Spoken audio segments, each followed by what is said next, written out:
nongeye kubasuhuza rero abakunzi ba Clarisse TV Official, hahandi twigira gusuka uhereye hasi uzamuka ukagera hejuru.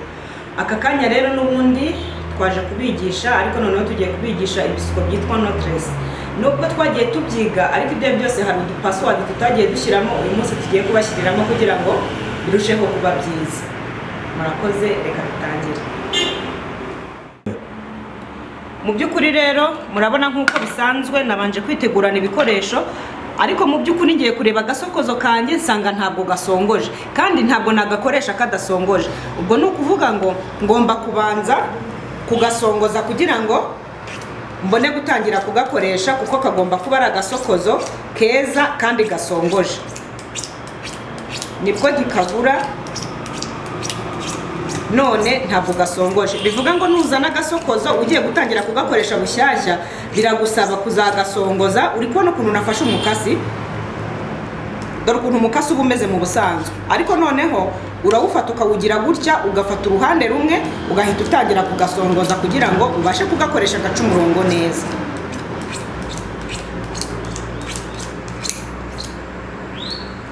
Agasokozo kacu twagashongoje, none kamaze kurangira, reka dutangire dusuke noneho. Nkuko bisanzwe rero mu kwiga kwacu, iyo ugiye gusuka umukiriya urabanza ukanyuzamo igisokozo kinini kugira ngo ubanze urebe ko umusatsi we urambutse. Ntabwo wakoresha kari agasokozo gatoya ngo nurangiza umukiriya umubabaze, urabanza ukatunganya umusatsi neza kugira ngo urebe niba umusatsi we wamaze kuwusokoza wanoze kugira ngo utangire akazi. Uyu mukiriya wacu rero umusatsi we namaze kuwusokoza nawunogeje, none ngiye gutangira gahunda yo gusuka. Iyo ugiye gusuka knotless uko byakagenda kose uhera inyuma, niyo mpamvu mubona umusatsi ndi kuwuzamura kugira ngo nkunde mbone mu irugu aho ngiye gutangirira. Kubera ko kuba ari uguca imirongo, ugenda uca imirongo uhereye inyuma. Umuntu atazakubwira ngo agiye gusuka knotless ngo ahere imbere, ntabwo iyo mirongo ye yaza ari myiza.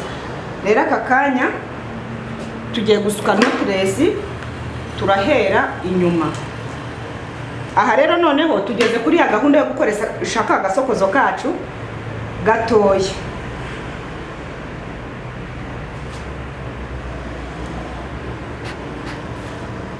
Wabonye ko turi guca umurongo. Uyu ni umurongo wa mbere duciye wo kugira ngo twigishirizeho knotless.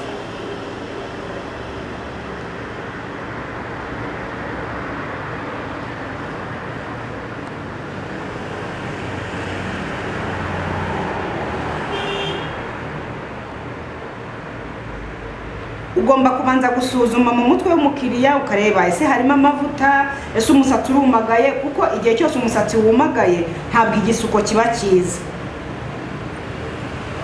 Ibyo byose ni ibintu ugomba gusuzuma hakiri kare, kandi ukabaza umukiriya niba ashaka nini cyangwa ashaka ntoya. Kuko ushobora gutangira, urabona ko twatangiriye inyuma, ushobora gutangira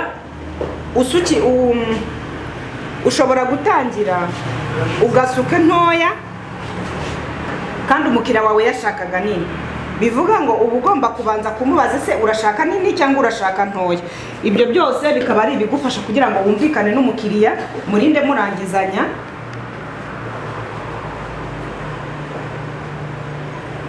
Murinde murangizanya mwese mubyumvikanyeho, umukiriya wawe atahe yishimye.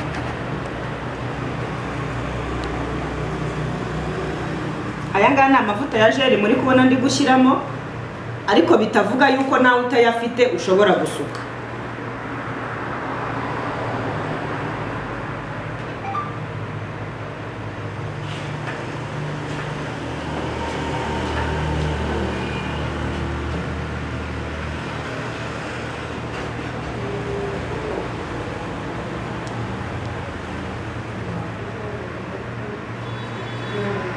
Wibuke ko knotless iba igizwe na kare, ni imirongo ya kare.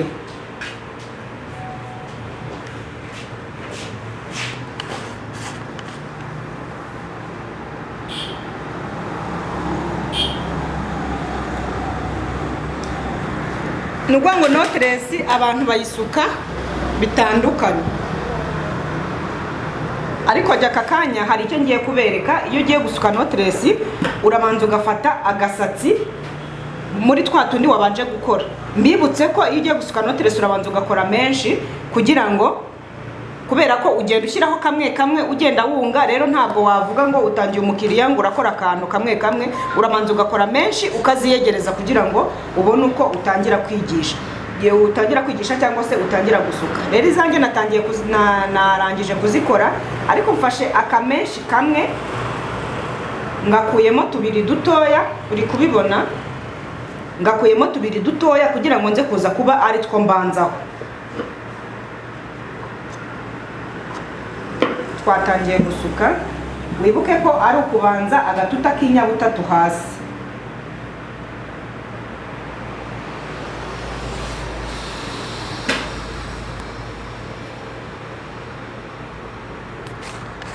Ni ukuvuga ngo hari abantu bungira hasi,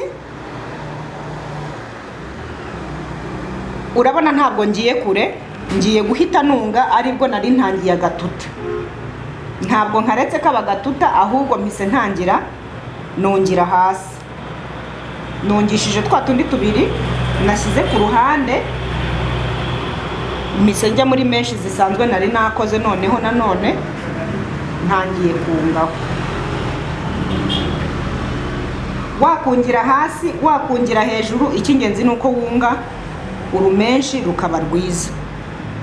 Ushobora kwibaza ngo uyu nguyu Clarisse ngo arimo arungira hasi cyangwa se arimo arungira hejuru. Noteresi aho ushaka hose wungira aho ngaho, icy'ingenzi ni uko urunweri rwawe ruba rwiza.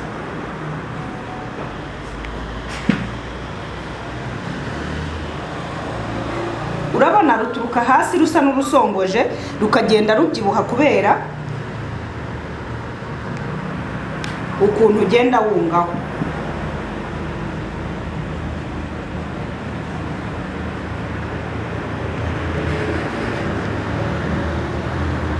Wabonye akanweri kacu ko tukarangije.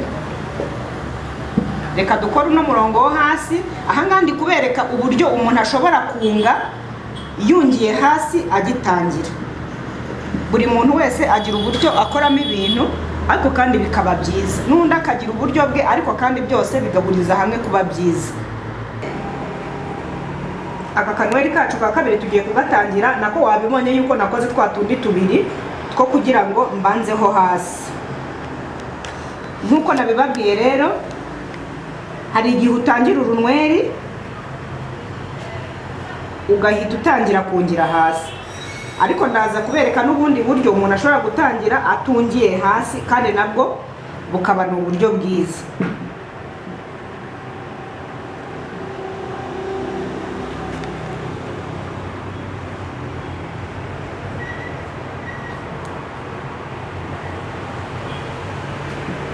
Urabona ko ndi kugenda nunga kugira ngo urunweri rwacu rubyibuhe.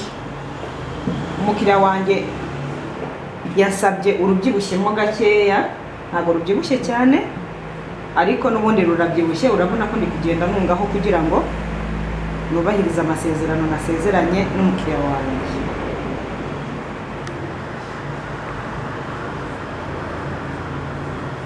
Turangiza urunweri rwacu rwa kabiri, tugiye ku runweri rwa gatatu. N'ubundi ni uguca wa murongo. Urabona ko ubanza guca umurongo utambika, hanyuma ukajya ugenda uca umurongo uhagaze kugira ngo urunweri rwacu rukunde rube kare.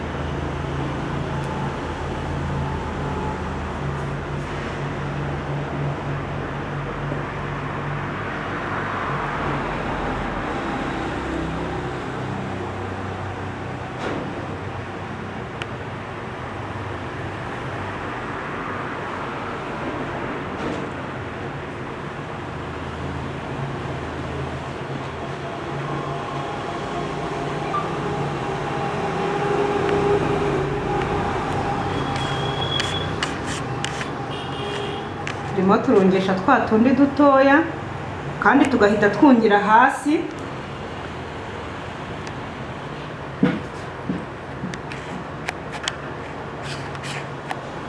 Dukomeje kunga kugira ngo twubahirize amasezerano twasezeranye n'umukiriya wacu. nyaboneka utazibagirwa ugatangira umukiriya nta gasume wamushyizeho. Nyaboneka utazibagirwa ugatangira umukiriya utabanje kwiyegereza ibikoresho. Ugomba kubanza kubyegereza kugira ngo utaza gusiga umukiriya ugiye gushaka ibikoresho.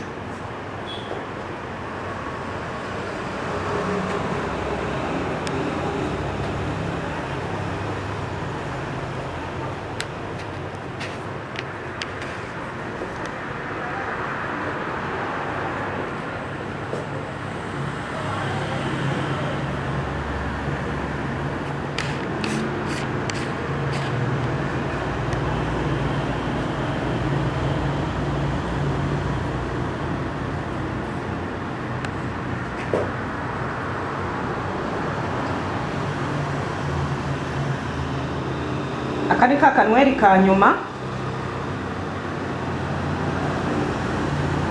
ko kuri uyu murongo wa mbere twari twaciye twashakaga kwigiraho. Mwibuke ko twari turimo kwiga twungira akanweri hasi kugira ngo, kuko umukiriya wacu yadusabye yuko tugomba kungira hasi. Iyi ni knotless, ushobora gusanga umuntu ari gusuka gutya, ntuzavuge ngo ntabwo ari gusuka knotless, nabwo aba ari gusuka knotless kandi nabwo nziza cyane. Wowe ushobora guhitamo muri buno buryo ukavuga ngo muri buno buryo nzajya nsuka umukiriya wanjye gutya, nzajya nungira hasi. Ariko ku murongo wa kabiri ngiye kubigisha ubundi buryo ushobora gusuka umukiriya wawe utungiye hasi cyane. Ubwo muri ubwo buryo wowe uzahitamo uburyo bwawe bumwe, uvuge ngo ngenda abona ubu ngubu ari bwo bwiza cyangwa se ari bwo bunyoroheye nzajya nkoresha mu gusuka abakiriya banjye kandi abizi neza bazishima.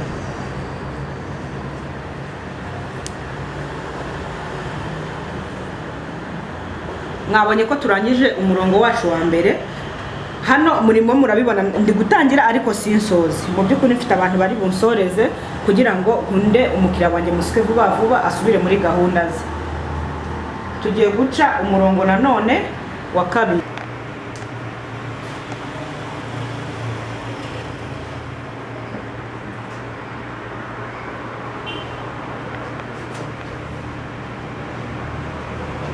Abonye ko turimo turaca undi murongo wa kabiri, n'ubundi kandi turacyari inyuma y'amatwi, ntabwo turayarenga.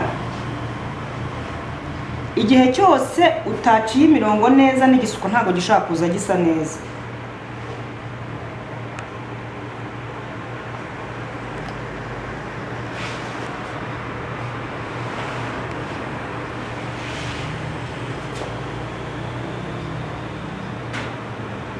Nkwibutsa gukanda subscribe kuri Clarisse TV Official, aho uzajya ugenda ureba amamodeli yose ushobora kwisukisha, kandi ukabona na adresse y'uburyo ushobora kuza tukakwigisha.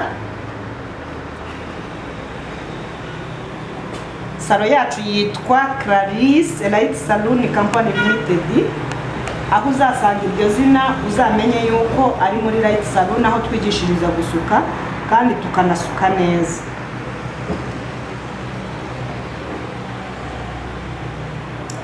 Umurongo wacu turawurangije, tugiye gutangira gahunda yo gusuka. Ariko none aha ngaha ngiye kubereka ubundi buryo noneho tugiye gukoresha bwo gusuka kugira ngo uzahitemo. Ushobora kugenda Kacyiru ugasanga bakoresha buno buryo, wajya Butare ugasanga bakoresha ubundi, ariko byose bihuriza hamwe kutuzanira ibyiza. Ubwo we nahawe kugira ngo uhitemo uburyo uzajya ukoresha ku mukiriya wawe.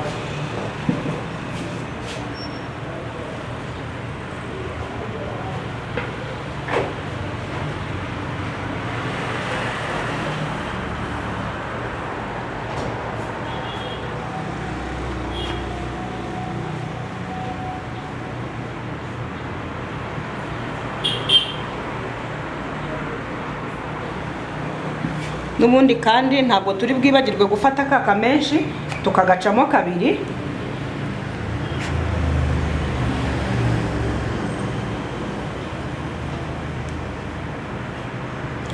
Ubundi buryo rero nashakaga kubabwira nuko hari abantu bashyiramo inyabutatu ndende kugira ngo bajye gutangira gusuka.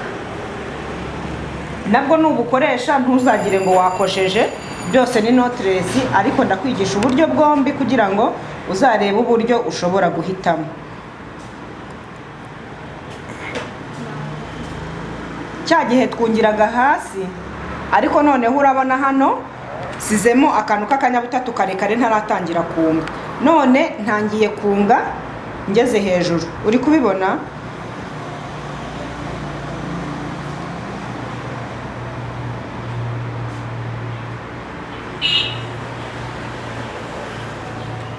Ni ukuvuga ngo nko ku muntu ufite umusatsi w'umukara cyangwa se w'irindi bara, urabona hasi kubera umusatsi uba ari umukara, ka gatuta k'inyabutatu uba wasutse kaba kagaragara.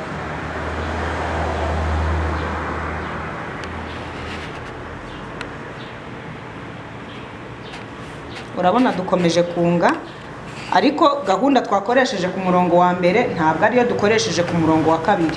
Ubwo hose urahitamo uvuge ngo ubu buryo nibwo bwiza, uzahitamo uburyo buri bukorohere.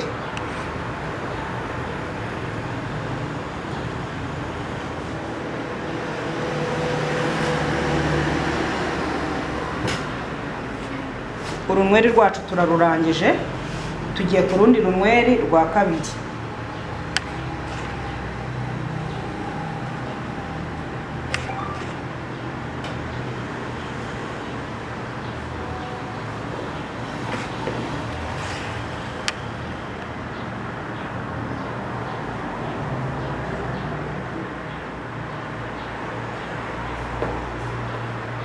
Ni bwa buryo bwo gusuka akanyabutatu karekare, ntubyibagirwe.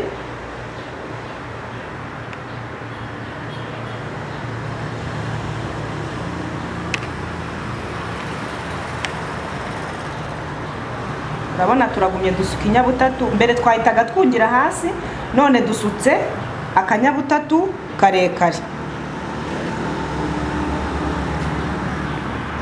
Ushobora kubukoresha ku runweri runini, ushobora kubikoresha ku runweri rutoya, ariko byose nta kintu bitwaye, ni byiza.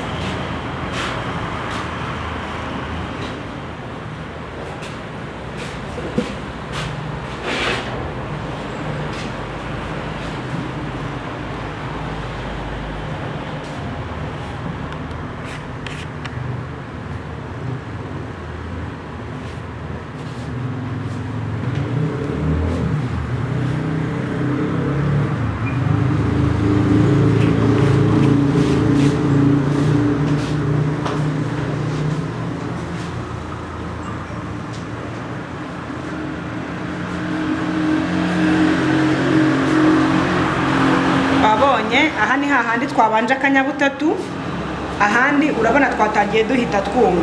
Wowe ibizagushobokera muri ibi byose uzaba ari ibyo ukora. Ese urabona ibyiza ari ibihe? Twakomeje.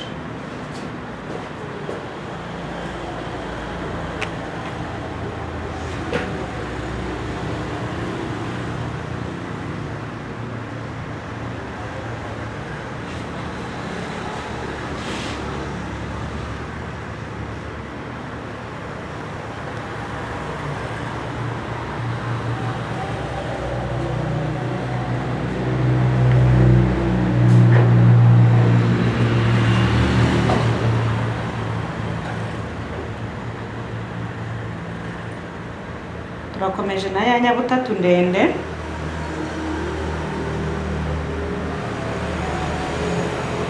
Mbere twungiraga hariya hepfo, none twakomeje mu gukora inyabutatu ndende.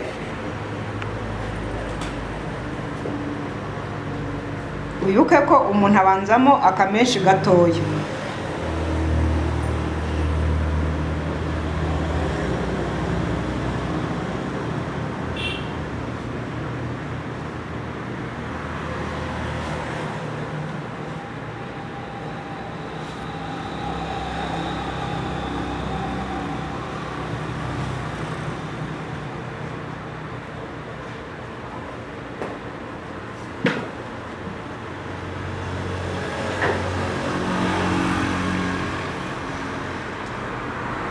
Wabibonye?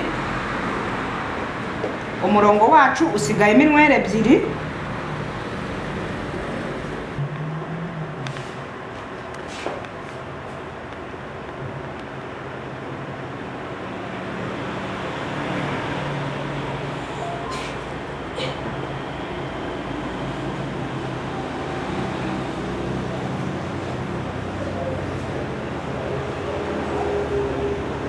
twafungura ya nyabutatu yacu tutibagiwe ko tugomba gufata akamenshi tukagacamo kabiri kugira ngo tudatangiza ikinyweri kibyibushye, bigahita bigaragara ko hari aho twongeye. Ariko uri kubona ko izi ngizi ubona ko ari akanyweri kazamutse kagahita kagenda kaba gato ariko utamenye ukuntu wabigenje.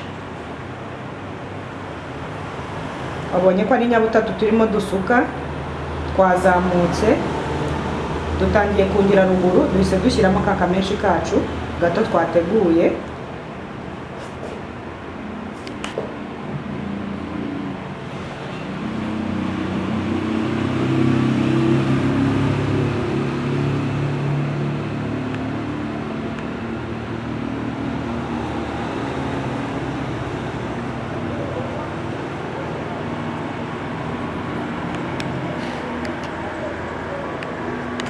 Nabonye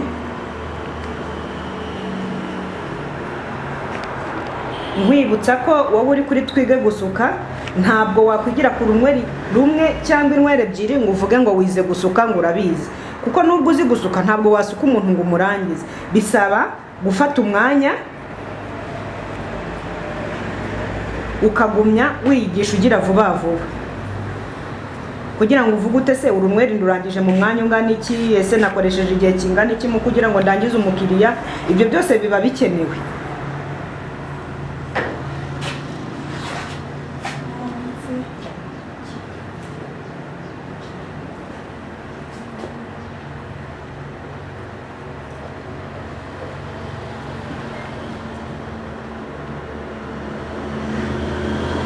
Kakanyabutatu karekare,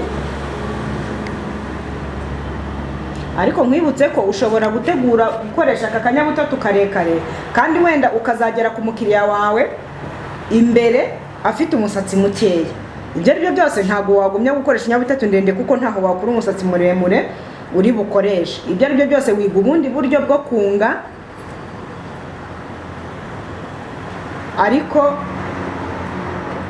ukungisha utunyweri duto cyane uhereye hasi kugira ngo akanyweri kawe kaze kumera nka za zindi watangije umusatsi, watangije agatuta karekare k'umusatsi.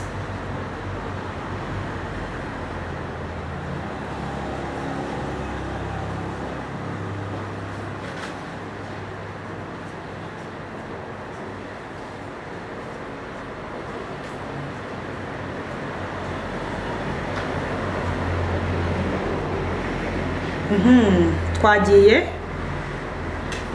wabonye ko mbigishije uburyo bubiri butandukanye bwo kugira ngo usuke knotless. Urabona hano kuri uyu murongo wa mbere twatangiye kunga twungira hasi ako kanya tugitangira, ariko ahangaha urabona agatuta k'umusatsi dore ahantu kari kugera.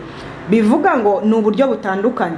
Wowe ushobora guhitamo uburyo bumwe muri ahangaha kuko hose urabona ko ni knotless kandi nziza. We wahitamo uburyo bwo gukoresha. Kimwe nuko uyu mukira wacu urabona ntabwo twashoje, ashaka no guhita tubwira ngo nibubukire mudashoje. Ayo ni amasomo yose nzagenda mbakurikizaho mbereka kugira ngo mugende murushaho kumenya gusuka no gusobanukirwa neza. Naho ubutaha mwari kumwe na Clarisse TV Official.